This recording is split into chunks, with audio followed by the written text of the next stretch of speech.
Pure rotational मध्ये आपण पाहतो अँग्युलर व्हेलॉसिटी कॉन्स्टंट आहे, प्रत्येकाचं डिस्टन्स वेगळं आहे. आता आपण इथे एक कॉन्सेप्ट पाहिला, हा kinetic energy half m v square. इथे काही चेंज होईल का? नाही, हे ट्रान्सलेशनल आहे. पण जेव्हा आपण रोटेशनल मध्ये येतो तेव्हा प्रत्येकाचं काय चेंज होत आहे, नीट बघा. व्ही चेंज होत आहे, दिसते? प्रत्येकाचा व्ही वेगळा आहे की नाही? इथे प्रत्येकाचा व्ही सेम होता. कशावरून सर? हे काय लिहिले, V1 V2 V3 इक्वल, असं इथं आहे का? आता स्टोरी बदलली. तर आता जर मी इथून कायनेटिक एनर्जी काढायला ठरवलं तर पहिल्या पार्टिकलची काय येईल, M1 V1 square, half M square असतं की नाही. चला कोणत्याही तीन पार्टिकलला घ्या, M2 V2 स्क्वेअर पुन्हा M3 V3 स्क्वेअर. आता स्टोरी बघा काय होते. ह्याच्यामध्ये हाफ तसाच आहे, कॉमन आहे सगळीकडे. बरं नीट बघा, M1 असा ठेवतो. V1 कोण आहे? R1 omega. तर मी याला R1 स्क्वेअर ओमेगा स्क्वेअर म्हणू शकतो. अरे V1 स्क्वेअर आहे ना. V1 ची व्हॅल्यू जर R ओमेगा असेल तर V स्क्वेअर काय असेल? R square omega square. Same process लावा. घ्या half M2 R2 square, sorry हां R2 स्क्वेअर ओमेगा स्क्वेअर, असंच होईल. Third fourth fifth. आता बघा प्रोसेस काय होते. हाफ आणि ओमेगा स्क्वेअर कॉमन आहे, कारण ओमेगा कॉन्स्टंट आहे. तर या सगळ्यातून कॉमन काय काय निघेल, हाफ एक निघेल आणि ओमेगा स्क्वेअर निघेल प्रत्येकातून कॉमन. बचा कोण? M1 R1 square M2 R2 square. चालेल असं? बघा काल मी तुम्हाला MR स्क्वेअर लिहून दिलं होतं की नाही, तेच आहे MR स्क्वेअर. तर हे कोण आहे सगळं, सिग्मा MR स्क्वेअर आहे की नाही. ऍड केलं की नाही सगळ्याला आपण. तर बघा एक नवीन टर्म येते. ही नवीन टर्म जी आहे, this part in the bracket is actually a new term found in rotational motion and this is known as moment of inertia and it is denoted by I. तर काल जे मी तुम्हाला I is equal to MR square लिहून दिलं होतं, त्याचं हे proof आहे. MR स्क्वेअर आला कुठून? तो असा येत असतो. आता तुम्ही दोन गोष्टी बघा. हा जो I आहे तो MR स्क्वेअर आहे, नीट बघा. याचा अर्थ मासवर आणि डिस्टन्सवर डिपेंड आहे.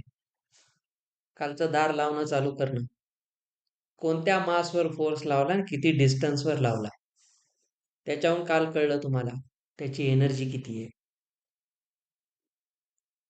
मोमेंट ऑफ इनर्शिया काय ठरवतो? रोटेशनल मोशन ची कायनेटिक एनर्जी किती फास्ट आहे किंवा किती स्लो आहे. तर या ठिकाणी हा जो नवीन आलेला कॉन्सेप्ट आहे हे प्रूफ आहे.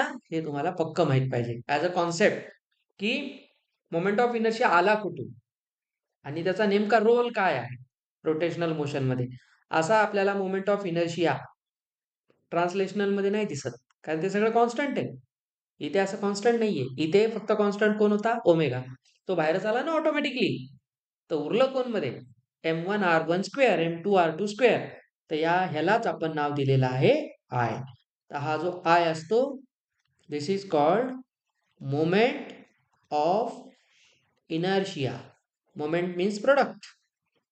Inertia. Inertia is the tendency of object to resist the change.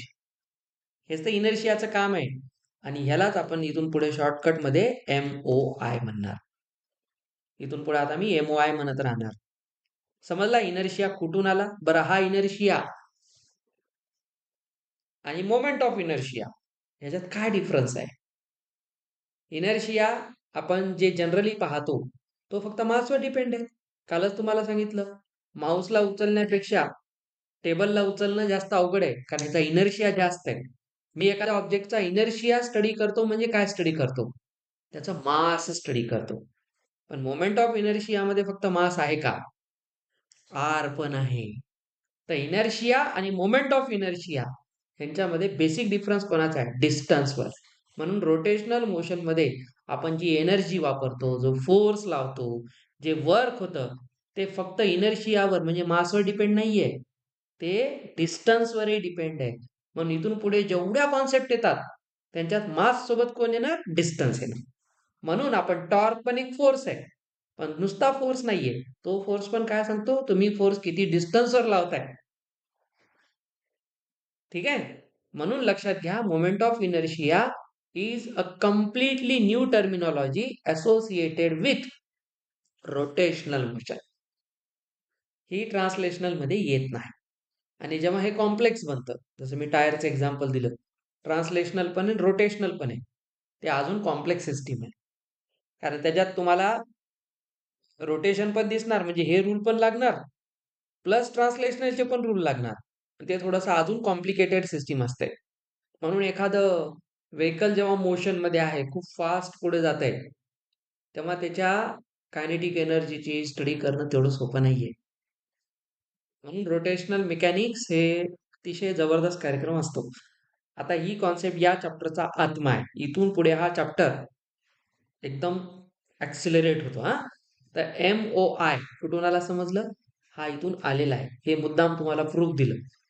तुम्हाला हे माहित पाहिजे की मोमेंट ऑफ इनर्शियाचा रोल काय नेमका, या चॅप्टर मध्ये याला एवढं का महत्व आलं, आणि सेंटर ऑफ मासचं काय महत्व. सेंटर ऑफ मास हा काय असतो, आपण पाहिलं की असा पॉइंट जिथे बॉडीचं सगळं मास कन्सन्ट्रेटेड आहे. मग त्याच्यामधून जो ऍक्सिस जात असेल, कोणत्या ऑब्जेक्टला तुम्ही कुठूनही रोटेट करू शकता. बघा मी जे बोललो, या पेनला मी सेंटर ऑफ मासने रोटेट करू शकतो. मला सांगा, मला जर याला फिरवायचंय, तर मला हे फिरवणं तुला सोपं वाटायला की नाही? बघा, कशाहून सोपं? मी जर नाही मी जर मी इथे जर सेंटर ऑफ मास ठेवला इथे, तर बघा मी एवढ्याच डिस्टन्सवर काम करतोय. डिस्टन्स इथून इथपर्यंत बघा, या टोकापर्यंत कमी आहे की नाही? कमी डिस्टन्सचा अर्थ काय?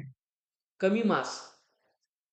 कमी मासवर काम करतोय मी या डिस्टन्सवर. जेव्हा मी याला रोटेट करतो, तेव्हा मी अबाउट धिस ऍक्सिस जेव्हा पाहिल, तेव्हा मी एवढ्याच मासला डील करतोय. तर बघा डिस्टन्स कमी झालं. पण मी हा जो ऍक्सिस आहे, हा कशातून जात आहे? सेंटर ऑफ मास मधून. एक कॉन्सेप्ट सांगतो, मग तुम्हाला फिगर काढून दाखवतो. सेंटर ऑफ मास मधून जो ऍक्सिस जातो रोटेशनचा, त्याला म्हणतात नॅचरल ऍक्सिस. हा नॅचरल ऍक्सिस आहे ह्याचा. हा ऍक्च्युली निसर्गाने ह्याला दिलेला आहे. म्हणून हा इझिली, कोणती गोष्ट नॅचरल आहे ती कशी असणार? परफेक्ट असणार. तर हे नॅचरल ऍक्सिस मधून जर रोटेट केलं, तर बघा हे प्रॉपर, ह्याचा मोमेंट ऑफ इनर्शिया ते सगळं करेक्ट आहे. पण मला वाटलं नाही नाही, मला ह्याला इथं नाही फिरवायचं. मी याचा ऍक्सिस शिफ्ट केला इथे. इथे ऍक्सिस लावला. आता बघा ह्याच्या अबाउट पेनला फिरायला जास्त डिस्टन्स आहे. बघा इथून फिरताना एवढं डिस्टन्स होतं, पण आता ऍक्सिस इथं आला तर बघा, मास वाढलं ना. आता मास वाढलं, डिस्टन्स वाढलं, म्हणून याचा मोमेंट ऑफ इनर्शिया वाढला. इनर्शिया वाढला म्हणजे ह्याचा आळस वाढला, जडत्व वाढलं. त्याच्यामुळं हा रोटेट व्हायला रेजिस्ट करेल. म्हणून तर काल जेव्हा ती दार लावत होती, तेव्हा ती ऍक्सिस इकडचा ठेवल्यामुळे कमी मासवर तिने काम केलं होतं. दाराचा फोर्स कुठे लावला होता?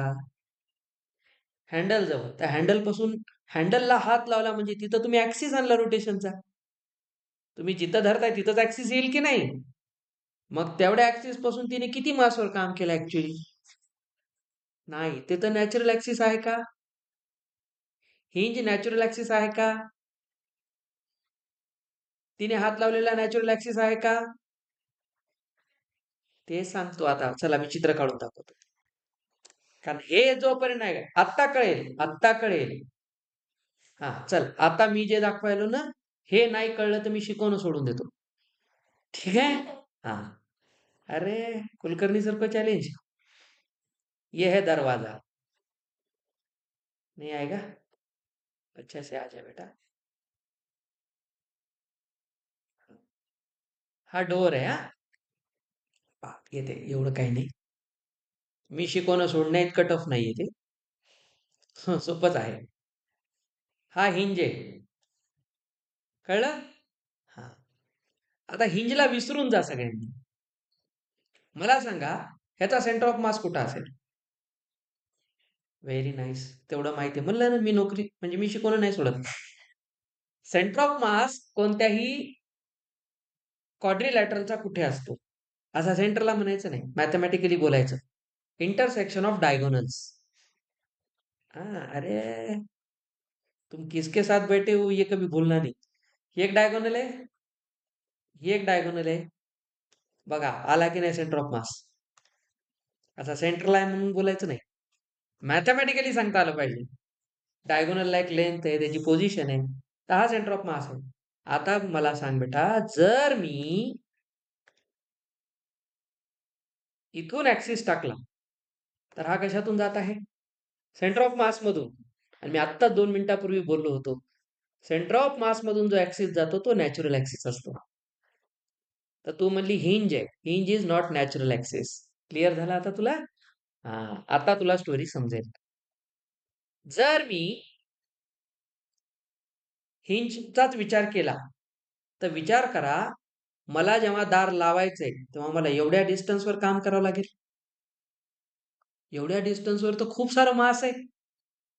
म्हणजे मी जेव्हा फोर्स इथे लावतो हिंजच्या जवळ, तेव्हा मी एवढ्या मासला ढकलायचा प्रयत्न करतोय।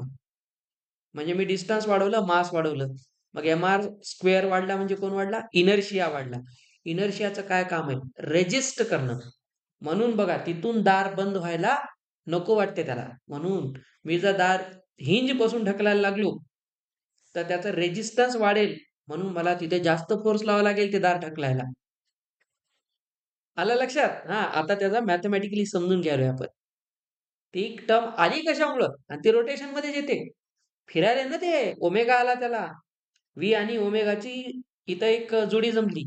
आज विनाकारण फक्त फिजिक्सला बोललं नाही, मॅथला थांबून। कॉन्सेप्ट नीट शिकायचं तर एक वेळ द्यावा लागते त्याला पूर्ण। आता बघा बेटा, एवढ्या याच्यावर तुला काम करावं लागेल। असं नाही की दार लागणार नाही, लागणार, पण विनाकारण जास्त फोर्स लागतोय ना आपल्याला। आपण फोर्स लावायलो म्हणजे आपण एनर्जी यूज करायलो, तेवढ्या एनर्जीसाठी 2 पोळ्या जास्त खावं लागतील, काम जास्त करावं लागेल। सगळ्या गोष्टी कनेक्टेड आहेत। मी जर इथून दार ढकललं तर नॅचरल ऍक्सिस, म्हणजे मी जर सेंटर मधून फोर्स लावून ढकललं तर मला तिथल्यापेक्षा थोडं इझी जाईल दार लावायला। का बरं? मी जेव्हा इथे फोर्स लावतोय तेव्हा मी एवढ्या डिस्टन्सवर काम करायलो आता, आणि मास हाफ कमी झाले की नाही? माझा फोर्स या मासवर आहे का आता? मास डिस्ट्रीब्यूट झालं ना। मी 100% मासवर नाही, इथपर्यंत करावं, युनियन जॅक बनला बघा। ठीक आहे, इथपर्यंत आलो आपण, एवढ्याच मासवर काम करायला लागलो। म्हणून मी जास्त विचार काय करतो, ऍक्सिस मी बदलतो। आणि मी डोकं लावतो, एक काम करू, तनुजा काय कर, इथूनच दार ढकल। आता नको ढकल, म्हणजे कारचा कॉन्सेप्ट तिने नॅचरली कुठून ढकललं? हा, मला सांगा, त्या दाराची कडी ज्या सुताराने हे दार बनवलंय, ज्या कार्पेंटरने बनवले, त्याने ती कडी इकडं का लावली नाही हिंज जवळ? कळलं का? अरे ते कुलपाची जी कडी आहे, कुलपाची जी कडी आहे, ती तिथं का लावली, इकडं का नाही लावली? अरे बाबा, मला दाराची कडी इथे लावता येईल ना, इथे लावता येईल, आणि ह्याला एवढं मोठं करता येईल आणि इथं कुलूप लावता येईल मला। पण विनाकारण मी डिस्टन्स वाढवायलो, मास वाढवायलो, विनाकारण फोर्स जास्त लागेल ना दार ढकलायला, किती एनर्जी लागेल? आपलं काय काम असते, माणूस आळशी असतो, त्याला कोणतेही काम पटकन करून मोकळं व्हायचं असते। त्याला वाटते मी बसल्या बसल्या अभ्यास न करता जेईई मेन्स पास व्हावं। असं कसं पॉसिबल आहे? हे नाही, एका दिवशी 3 विषय कसे करू? असं पॉसिबल नसते ना, ऑल द टाइम पॉसिबल नसते। माझ्यासमोर बोलताना विचार करायचा, मी टोला मारतो कुठे? आता बघ, इथे ऍक्सिस आहे, हा ऍक्सिस हा नॅचरल ऍक्सिस आहे, कळलं? आणि हा हिंजवाला ऍक्सिस आहे, कारण दार बनायला तर पाहिजे। आता ते दार एवढंच बनलं असतं ना, हिंज मध्ये टाकली असती तर ते कसं वाटलं असतं? दरवाजा, दरवाजा लावला का बॅट लावली असं दिसलं असतं। तर हा दार लावला तर तुम्ही जेवढा ऍक्सिस काय कराल, एंड कडे घेऊन जा, कोणत्या? या एंड कडे, फ्री एंड आहे ना हा, हा फ्री एंड आहे। फ्री एंड कडे जेवढा ऍक्सिस सरकवाल, बघा त्याचं डिस्टन्स कमी व्हायला लागलं, आर कमी झालं, आर कमी झालं, मास हे कमी झालं। बघा, मास आणि आर सोबत डायरेक्टली प्रोपोर्शनल आहे। मास कमी, इनर्शिया कमी, म्हणजे रेजिस्टन्स कमी, म्हणून इथून दार पटकन लागते। कळा मोमेंट ऑफ इनर्शियाचा रोल काय? फिजिक्स असा अंडरस्टँडिंग लेवलला ठेवा। हा, मी सगळं पाठ करतो, मेंदूला काहीच कळलं काय बघा, हे एवढं सोपं नाही। रोटेशन का अवघड वाटते मुलांना? त्याला हे कळतच नाही काय चालू आहे। हे एम आर स्क्वेअर आहे काय? पूर्ण या चॅप्टरचा आत्मा आहे, तेच सांगायला। mr² आला तर रोटेशन येते, नाही तर हा चॅप्टर सोडून द्यायचा, बिलकुल सोडून द्यायचा. हा चॅप्टर सोडणं म्हणजे सरळ सरळ 8 ते 12 मार्काचा लॉस आहे. खूप 8 मार्क कमी होणं म्हणजे तुमच्या पुढे 3 ते 4 हजार मुलं निघून जातात. तुमचा रँक 5 ते 10 हजारने मागे जातो. सोपं ना, एक एक चॅप्टर तुम्हाला जंप देईल, 10-10 हजार रँक तुमचा इम्प्रूव्ह होईल एक एक चॅप्टर करणं. म्हणून ही खूप कॉम्पिटेटिव्ह एक्झाम आहे. याच्या एवढी हायली कॉम्पिटेटिव्ह एक्झाम सध्या जगात नाही कोणतीच. म्हणून एक एक गोष्ट अशी मन लावून घ्यायची. मी तेवढंच मन लावून शिकवतो एक एक. आता हा जो ऍक्सिस आहे, कमी डिस्टन्सवर आपण लावला. एक गोष्ट कळली का तुम्हाला? आपण कोणत्याही ऑब्जेक्टचा रोटेशन ऍक्सिस आपल्या मनाने चेंज करू शकतो. कळलं? त्याचं रिझन ते आहे. तर रोटेशन ऍक्सिस बदलल्यानंतर पहा बरं, मोमेंट ऑफ इनर्शिया बदलायला की नाही? आणि मोमेंट ऑफ इनर्शिया बदलला म्हणजे कायनेटिक एनर्जी बदलली, फोर्स बदलला. तर हे एवढं इझी झालं का मग हे? प्रत्येक वेळी चेंज व्हायला लागलं ना. मग मी असं म्हणू शकतो का की एका ऑब्जेक्टचा मोमेंट ऑफ इनर्शिया फिक्स असतो? नाही. आता नाही म्हणू शकत. आता तुमच्या ब्रेनला कळलं. मोमेंट ऑफ इनर्शिया ऍक्च्युअली कशावर डिपेंड होता? mr². आणि mr² कशावरून चेंज होत आहे? आर वरून. आणि आर कोणावर डिपेंड आहे? ऍक्सिस कुठून घेतला? तर ऍक्सिस जर चेंज करत गेलात तर बघा इनर्शिया चेंज होत जाईल. म्हणून कोणत्याही ऑब्जेक्टचा जेव्हा तुम्ही मोमेंट ऑफ इनर्शिया एक्झाम मध्ये पाहता, एक्झाम मध्ये, तेव्हा तो तुम्हाला जो एक्झाम मध्ये तुम्ही यूज करता तो नॅचरल ऍक्सिस वाला असतो. तर कधीही नॅचरल ऍक्सिसचाच आपल्या बुकमध्ये दिलेला असतो. मग ऍक्सिस बदलल्यावर काय करायचं सर? मग तर तो राहणार नाही. जसं आता रॉडचा आपण प्रूव्ह करणार, आज तर होणार नाही, उद्या होईल सकाळी. रॉडचा जेव्हा आपण प्रूव्ह करू, mr²/12 तो नॅचरल ऍक्सिस मधून काढलेला आहे. पण मी जर त्या रॉडचा एनर्जी, आता रॉड म्हणजे हा पेन, या पेनचा जर मी ऍक्सिस कोणता मानला? हा सेंटर ऑफ मास वाला. नॅचरल ऍक्सिस म्हणजे सेंटर ऑफ मास मधून जाणारा ऍक्सिस, हे नेहमी लक्षात ठेवा. तर सेंटर ऑफ मास इथे आहे, तर या ऍक्सिसला नॅचरल म्हटलंय. तर आता जो मोमेंट ऑफ इनर्शिया येतो ना, तो आपल्या बुकमध्ये असतो. तर रॉडचा कोणता आहे? mr²/12. mr² प्रत्येकात असतो. आता mr² कोण आहे कळलं? Moment of inertia. बाय 12 काय आहे? फ्रॅक्शन आहे. हा, त्याचा एक पार्ट, टोटल इनर्शियाचा तो एक पार्ट आहे. 1/12 पार्ट आहे. का? याचा टोटल इनर्शिया पार्ट मध्ये का आला? इमॅजिन करा ना, तुम्ही एवढ्याच मासवर काम करायला, हे मास तर गेलं ना बाजूला. तुम्ही जेव्हा इकडून ढकलायचा प्रयत्न करताय, बघा इनर्शिया लावून इकडे, तर तुम्ही या मासवर काम करताय. हे मास तर कॉन्स्टंट केलं, एका जागी फिक्स केलं तुम्ही. मी जर इकडून फिरवलं तर या मासवर काम केलं, हे फिक्स झालं. त्याचा अर्थ काय झाला? 100% मासवर काम केलं का? म्हणून mr²चा एक फ्रॅक्शन येतो. तो mr²/12 आला, पण तो फिक्स नसतो. मी जर ऍक्सिस बदलला तर, मी या पेनला असं रोटेट करण्याच्या ऐवजी इथून केलं तर, आता बघा इनर्शिया वाढला ना, मास वाढलं, डिस्टन्स वाढलं. आज तर तुम्हाला mr²चा एक्झॅक्ट मिनिंग समजलं काय आहे आणि त्याचा रोल काय आहे फोर्समध्ये, एनर्जीमध्ये, तर हा चॅप्टर पक्का समजतो. ह्याच्या पुढची स्टोरी इझी होते, खूप इझी होते. मग ह्याचे दोन, म्हणून काय केले फिजिसिस्ट लोकांनी, मॅथमॅटिशियनची हेल्प घेऊन काय ठरवलं, आम्ही ते जे व्हॅल्यूज देतो त्या नॅचरल ऍक्सिसहून देतो. पण आम्ही जर ऍक्सिस चेंज करत गेलो तर, आणि जेई मेन्स तुम्हाला तेच करते, ऍक्सिस बदलून टाकते. आणि मग ते सांगा आता याच्यावर कायनेटिक एनर्जी किती आली, त्याचा मोमेंट ऑफ इनर्शिया किती झाला, सांगा याच्यावर किती टॉर्क लागेल, ह्याला टॉपल केलं तर किती अँगलने फिरेल. असे जे क्वेश्चन्स तुम्हाला येतात ते ऍक्सिसवर डिपेंड असतात. म्हणून आपण दोन थेरम काढले, एक पॅरलल ऍक्सिस थेरम आणि एक परपेंडिक्युलर ऍक्सिस थेरम. त्याचा फायदा काय झाला? तुम्ही ऍक्सिस कसाही फिरवा, तुम्हाला moment of inertia easily calculate करता येतो. ही खास टेक्निक आहे. म्हणून जेई मेन्स तुम्हाला इंटिग्रेशन कडे नेत नाही, ते तुम्हाला काय करते, इझी मेथडनं सॉल्व्ह करण्याची टेक्निक सांगते. पॅरलल ऍक्सिस थेरमने सॉल्व्ह करा.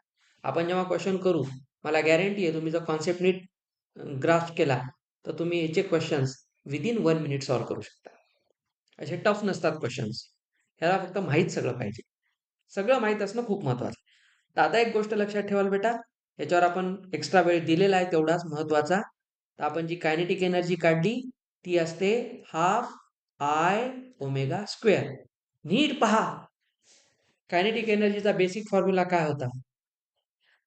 हाँ, अब मैं आपको एक इंटरेस्टिंग बात बताऊंगा. हाफ mv² होता. पण हा कुठं होता? लिनियर मोशन मध्ये. हा रोटेशनल मध्ये येतो, हा ट्रान्सलेशनल मध्ये येतो. आता ट्रान्सलेशनल मध्ये एम व्ही स्क्वेअरच लिहिला की आपण, हा रोटेशनल मध्ये आला. तर नीट बघा बरं, दोन्हीकडे हाफ आहे. इथे ओमेगा स्क्वेअरचं काम कोण करतोय? ओमेगा कोण आहे? Angular velocity. आणि व्ही कोण आहे? Linear velocity. बघा, वर आहे व्हेलॉसिटी, खाली व्हेलॉसिटीच आहे. एम कोण आहे? मास काय करतो? इनर्शिया सांगतो. आय कोण आहे? इनर्शियाच आहे. तर ते एकच फॉर्म आहे. जे काम हाफ एम व्ही स्क्वेअरचं आहे तेच का हाफ आय ओमेगा स्क्वेअरचं आहे.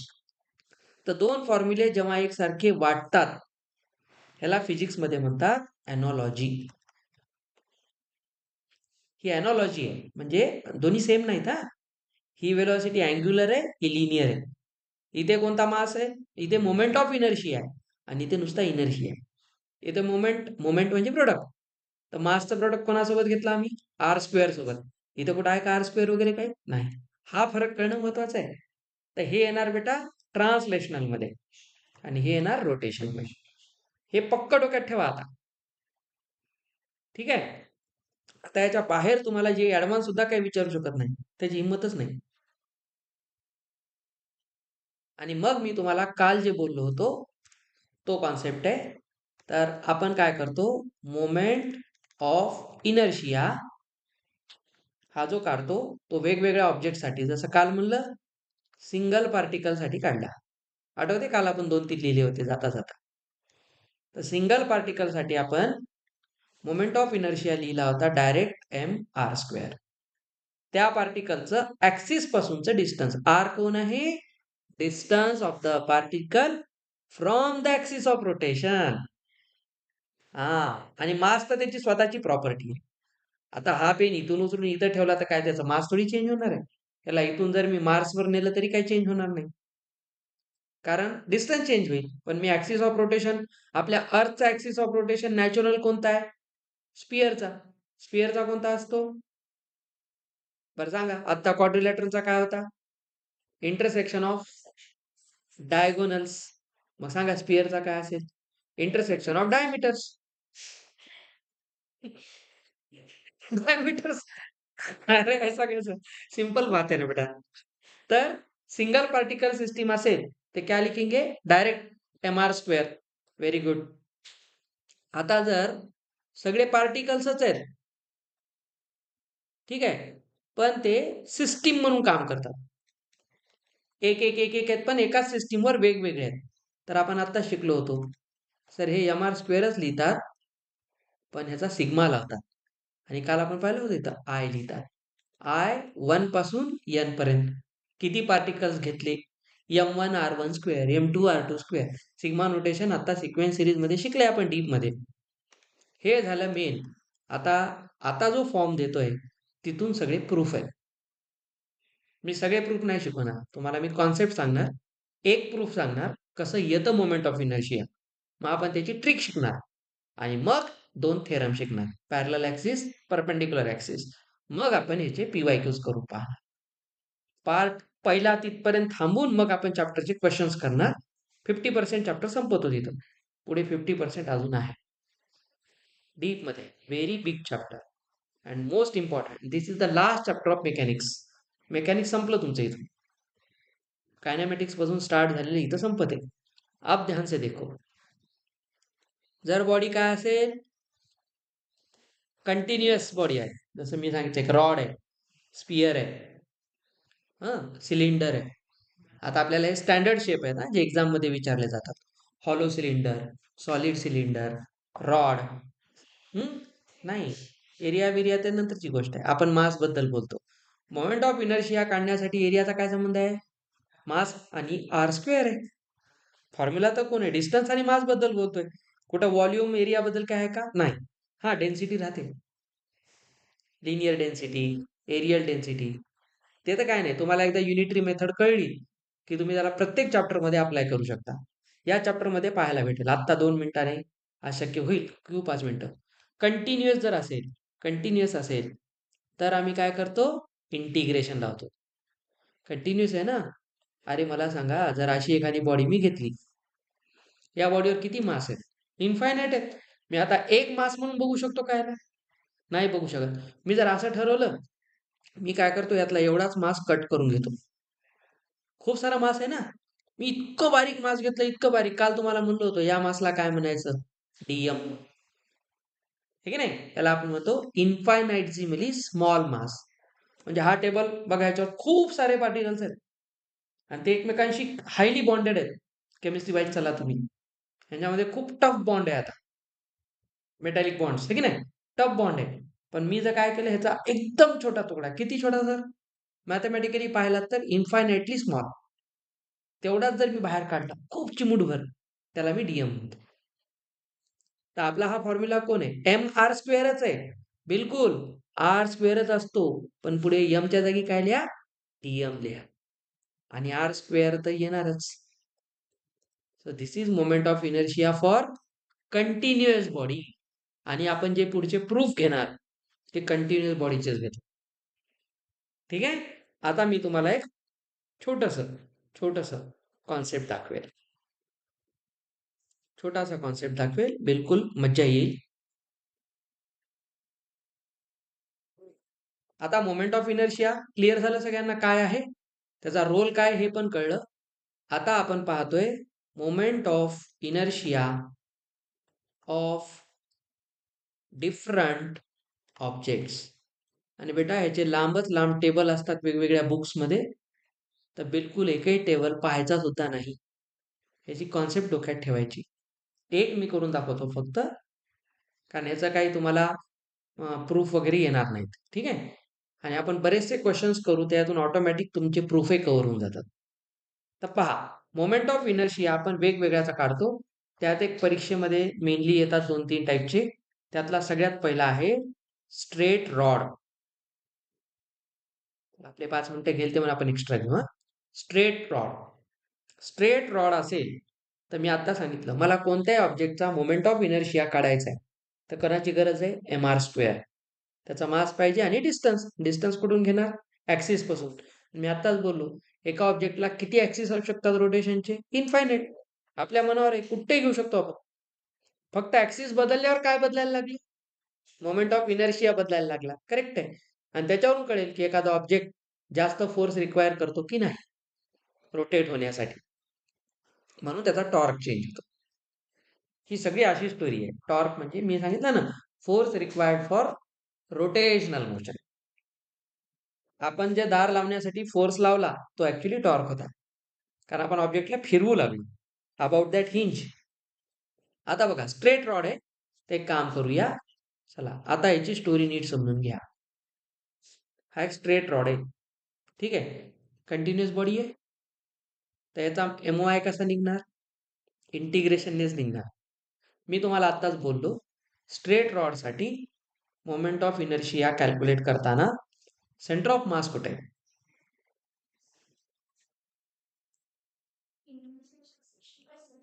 सध्या इथे एवढं तर माहिती ना. ह्याच्यातून मी जो कोणता ऍक्सिस काढेल तो असेल नॅचरल ऍक्सिस. नॅचरल ऍक्सिस असेल. ठीक आहे, चलो नॅचरल ऍक्सिस लेंगे. हा याचा नॅचरल ऍक्सिस आहे. अब ध्यान से देखना, अब आएगा मजा आहे. मी तुम्हाला आत्ताच बोललो, axis change, moment of inertia change. तर आपण आता जे फॉर्म्युला डिराईव्ह करतोय तो नॅचरल ऍक्सिस साठी आहे. Okay. It's not permanently final. No. Axis change, moment of inertia change. आणि मग कसा काढायचा? Using 2 theorems, parallel axis, perpendicular axis. काय नाही, इझिली आहे. खूप सोपा फॉर्म्युला दिलाय त्यांनी आणि त्याच्याने क्वेश्चन फास्ट सॉल्व्ह होतात. उद्या सकाळी आपण फ्रेश मध्ये रेडियस ऑफ गायरेशन शिकू. आप ध्यान से देखो. इथे घेतलं. आता मला काय काय माहित पाहिजे? सर डिस्टन्स वगैरे काढायचं आहे. तर विचार करा, समजा इथून इथपर्यंत ह्याची एक लेंथ असेल ना फिक्स. इथून इथपर्यंत एक लेंथ असेल, let's say that length is L. तर बघा बरं, इथून इथपर्यंत L/2 असेल की नाही? ऍक्सिस आहे ना, 2 तुकडे केले. पण आता आपण काय करतोय, इथे खूप सारे पॉइंट्स आहेत, इन्फायनाइट पॉइंट्स आहेत.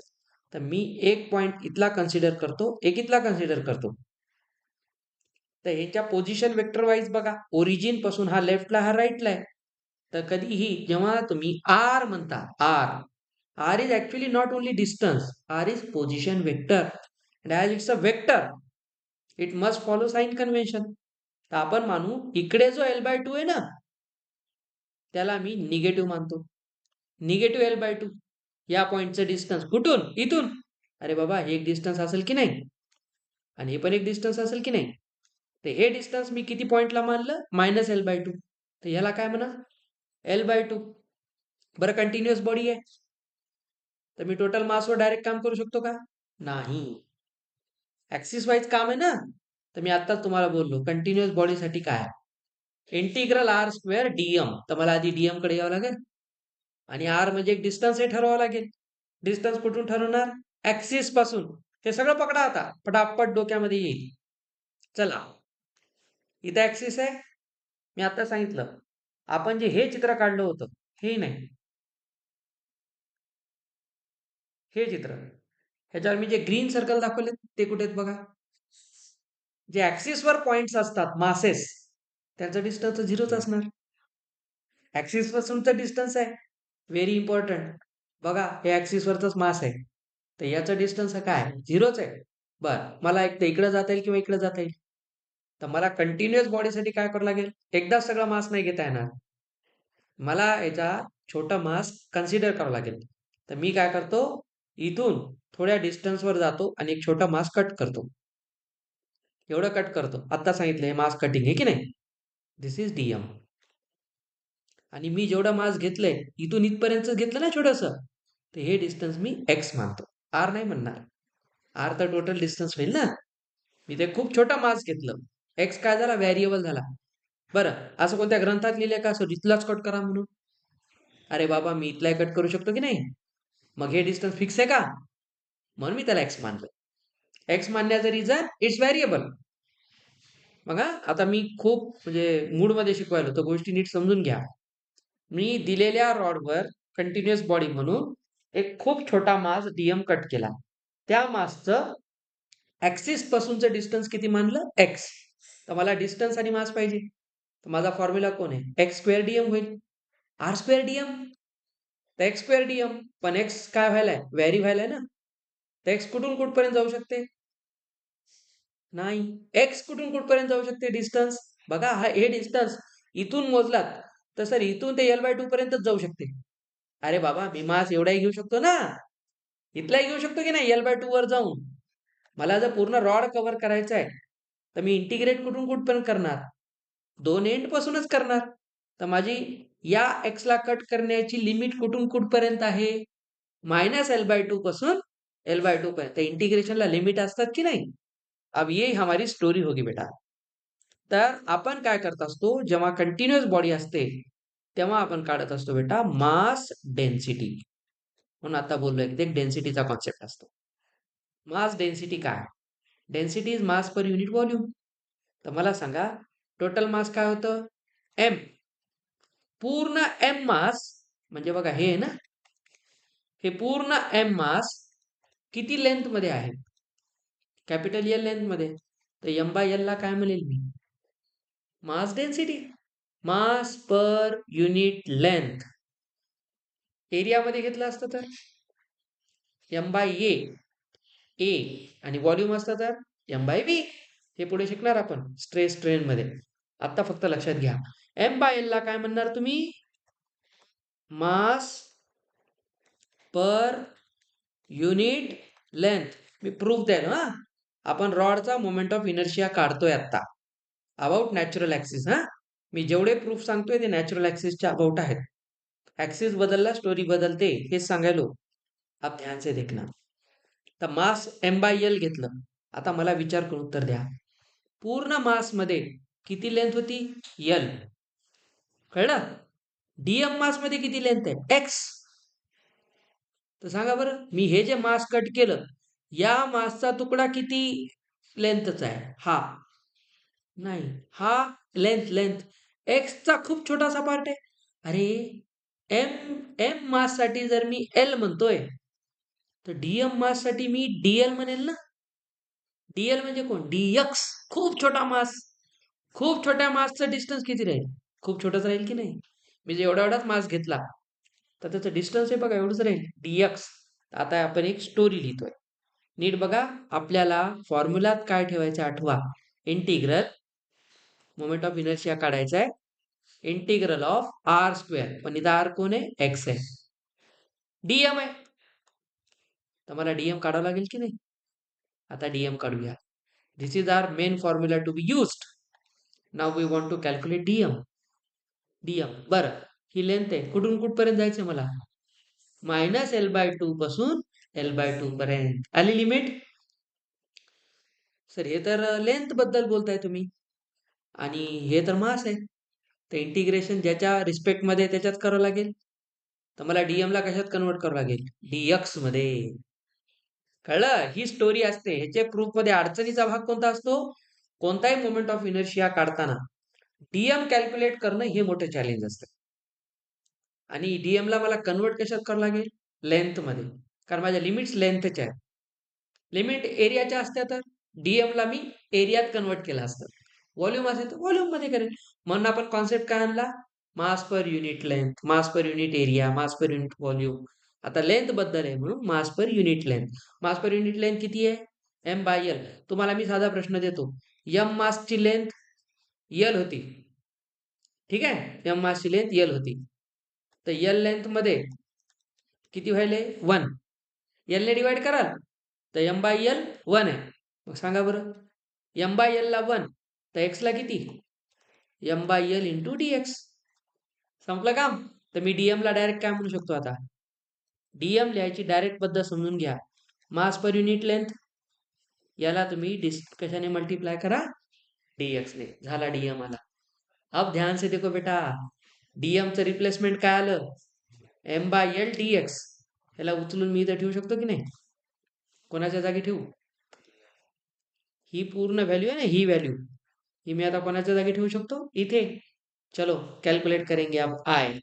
Integration from -L/2 to L/2. एक काम करू आपण, याला इकडे घेऊ. हा, कुठून कुठपर्यंत आहे? -L/2 plus L/2. फॉर्म्युला है x² dm. dm को क्या रखेंगे? बघा, आता पुन्हा पुन्हा नाही शिकवणार. dm ला लिहा सर m/l dx, आणि इंटू कोण आहे? x². x² येईल की नाही? हे dm चं रिप्लेसमेंट आहे. सांगा, हा m कोण आहे? Total mass. टोटल मास रॉडचं कॉन्स्टंट आहे. Very good. l कोण आहे? Total length. रॉडची लेंथ पण फिक्स आहे, m पण फिक्स आहे, तर constant divided by constant is a constant. तर हे पूर्ण नंबर कॉन्स्टंट आहे की नाही? आणि कॉन्स्टंट आपण काय करतो? इंटिग्रेशन डिफरन्शिएशन मध्ये बाहेर काढतो. मॅथमॅटिक्स असं लावायला शिका. तर m/l बाहेर काढा, नको डोक्याला ताप. इंटिग्रेशन में कौन रहेगा? -L/2 प्लस L/2 कोणाला? x² dx. आला का इंटिग्रेशन एक्सच्या रिस्पेक्ट मध्ये? आता आपण शिकलो x⁴n चं इंटिग्रेशन काय होतं? n+1/n+1. आठवते? Polynomial function. बेसिक शिकवले मी तुम्हाला, हे सगळे शिकवले बेटा. आता फक्त वापरायला शिका. चला इंटिग्रेट करा, खेळ संपवा. बाहेर कॉन्स्टंट कोण आहे? m/l. आणि x² चं इंटिग्रेशन x³/3. कुठून कुठपर्यंत? आणि मी तुम्हाला इंटिग्रेशन मध्ये एक गोष्ट सांगितली होती, आपण कायनेमॅटिक्स मध्ये खूप वापरले. जो कॉन्स्टंट मल्टिपल असतो स्केलर, त्याला बाहेर काढत जा. कोण आहे स्केलर याच्यात? 1/3 आहे. दिसला? 1/3 बाहेर काढा. तर I कॅल्क्युलेट करा. m/l सोबत कोण येईल? मग इथं फक्त कोण राहील? आल्या का लिमिट्स? आता इंटिग्रेशन काय सांगते? Upper minus lower. चलो, तर इथं कोण आला? m/3l आला. आणि इकडे कोण येईल? अप्पर लिमिटचा क्यूब. दिसतो क्यूब? तर कोण होईल? L³/8. अरे बाबा, अप्पर लिमिटचा क्यूब, L चा क्यूब आणि 2 चा क्यूब 8, मायनस लोअरचा. बघा, निगेटिव्हचा क्यूब निगेटिव्ह असतो, तर इथं निगेटिव्ह L³ होईल, आणि खाली कोण होईल? 8. तर मायनस मायनस प्लस झाला. तुम्हाला कळण्यासाठी फक्त एकदा लिहिला एक्स्ट्रा. तर हा मायनस मायनस कोण होईल? प्लस होईल. इथे कोण झाला? सेम झालं. Very nice. सेम बेस आहे. तर m/3l. बघा, इथं आला 2l³/8. तर याला डिवाइड करा 1/4. तर m l, हा l याच्यासोबत कॅन्सल होऊन एल स्क्वेअर आला. समजे कुछ? तर इथं कोण आलं? एम एल स्क्वेअर, खाली 4 3 जा 12. This is the moment of inertia of straight rod. मी तुम्हाला म्हणलं एम आर स्क्वेअर बाय 12. बघा ते 12 आले की नाही. आणि हा कोणाचा आहे? नॅचरल ऍक्सिसचा आहे. हा नॅचरल ऍक्सिसचा असतो. आपण जेवढे फॉर्म्युले डिराईव्ह करतो ते नॅचरल ऍक्सिसचे करतो. आता तुम्हीच मला सांगा, विचार करून उत्तर द्या. मी जर ह्याचा ऍक्सिस इथून इथं आणला तर मोमेंट ऑफ इनर्शिया सेम राहील का? नाही. म्हणून सांगितलं ऍक्सिस चेंज, इनर्शिया चेंज. तर असं तर आपण नाही ठरवू शकणार मग याचा किती आहे. म्हणून आपण एक स्टँडर्ड काय डिझाईन केलं? नॅचरल ऍक्सिस मधून पहा. म्हणून आपल्याला बुकमध्ये जेवढे स्टँडर्ड रिझल्ट दिसतात ते सगळे नॅचरल ऍक्सिसचे असतील. ठीक आहे. आजपासून लक्षात ठेवायचं, इथून पुढे स्ट्रेट रॉडचा मोमेंट ऑफ इनर्शिया किती असतो? M L square by 12. एक दोन पाठ केले ते लहानपणी, तसे हे पाठ करून टाकायचं. ह्याच्या आता डायरेक्ट तुम्हाला जेई मेन्सचा क्वेश्चन येतो. स्ट्रेट लाईन आहे, एवढं एवढं लेंथ आहे, असं असं केलं तर तिथं तिथं एवढं करणं शक्य आहे का? पाठ नसेल तर एवढं करावं लागेल ना. इंटिग्रेट करत बसता, क्वेश्चन तर बाजूलाच राहिला. तुम्हाला ते एम एल स्क्वेअर बाय 12 आणण्यासाठीच तुमचा वेळ संपवतो क्वेश्चनचा. म्हणून हे डायरेक्ट पाठ ठेवा. आता ह्याच्या पुढे जेवढे आहेत, सिलेंडर आहे, एक रिंग आहे, डिस्क आहे, स्पियर आहे, हॉलो सिलेंडर आहे, सॉलिड सिलेंडर आहे, 7-8 स्टेप आहेत. त्या सगळ्याचे प्रत्येकाचे असे इंटिग्रेशन न काढतात. तर काढायचे नाही आपल्याला. तुम्हाला तेवढं सांगा. मी तुम्हाला एक काढून दाखवलं, जे एक्झाम मध्ये पण विचारतात. हा चॅप्टर तुम्हाला 12वी बोर्डला आहे. महाराष्ट्र स्टेट बोर्डमध्ये हा चॅप्टर 12 स्टँडर्डला आहे. 11thला नाही. जेई मेन्सला 11thला आहे. म्हणून हा तुम्हाला बोर्डला येणार, ह्याचा अर्थ तुम्हाला प्रूफ येणार. आणि हेच प्रूफ येणार. जे बोर्डला येतात ते मी शिकवायला. ठीक आहे. हे प्रूफ पक्क डोक्यात ठेवा. जेई मेन्समध्ये बाकीचा सगळा कचरा बाजूला, तो लास्टचा ब्रॅकेट लक्षात ठेवायचा, तो बॉक्स. स्ट्रेट रॉडसाठी moment of inertia M L square by 12. Sir तुम्ही तर म्हणताना एम आर स्क्वेअर म्हणलं होतं. इथे लेंथ आहे ना. बरं सांगा बरं, स्पियर असेल, रिंग असेल तर त्याला रेडियस राहील. तिथे एलच्या जागी आर होईल. ह्याला लेंथ असते, तिथे रेडियस असतं. एवढाच फरक आहे. तर जेवढे तुम्हाला कर्व सरफेस वाले फिगर्स असतील तिथे एलच्या जागी आर लिहा. आणि जिथे फक्त एक स्ट्रेट लाईन आहे, तर रॉड एक लाईनच आहे ना, तर तिथं एल लिहा. बसलं डोक्यात? तर उद्या आपण सगळ्याचे स्टँडर्ड रिझल्ट, हा व्हिडिओ 2-3 वेळा पहा. बघा ते 1 तास आणि हे जवळपास आपण ह्याला मोर दॅन 1 आवर घेतलेले आता. तर हे पूर्ण डीप मध्ये समजून घ्या. हे ठेवा. उद्या आपण सगळ्या स्टँडर्डचे पार्ट करून टाकू. एक शॉर्टकट आहे, इन्सेन शॉर्टकट आहे, इन्सेन. म्हणजे काही त्याला अर्थ नाही, काहीच अर्थ नाही. म्हणजे मी तुम्हाला सांगेल फक्त लक्षात ठेवण्यासाठी, त्याचं मिनिंग काहीच नसते. आता जसं तुम्ही पिरियडिक टेबलमध्ये हेलिना की रुबीचे फ्रेंडशिप म्हणता, काही संबंध आहे का त्याचा? हेलिनापेक्षा हायड्रोजन हेलियम म्हणलं काय प्रॉब्लेम आहे? तसं पाठवत नाही म्हणून तर हेलिना आणली. आता हे असं पाठवत नाही म्हणून मी उद्या असंच काहीतरी आणतो. उद्या मी जे आणेल ना ते इंटरेस्टिंग आहे. तुम्ही स्वतः अरे ये क्या है, कुछ भी नाही, सिर्फ याद करू. ते काही काच ना, त्याचा संबंध नाही आपल्याला. आम खाऊ गुटली मत गेलो. चला उद्या सकाळी 6:30ला प्रकट व्हा.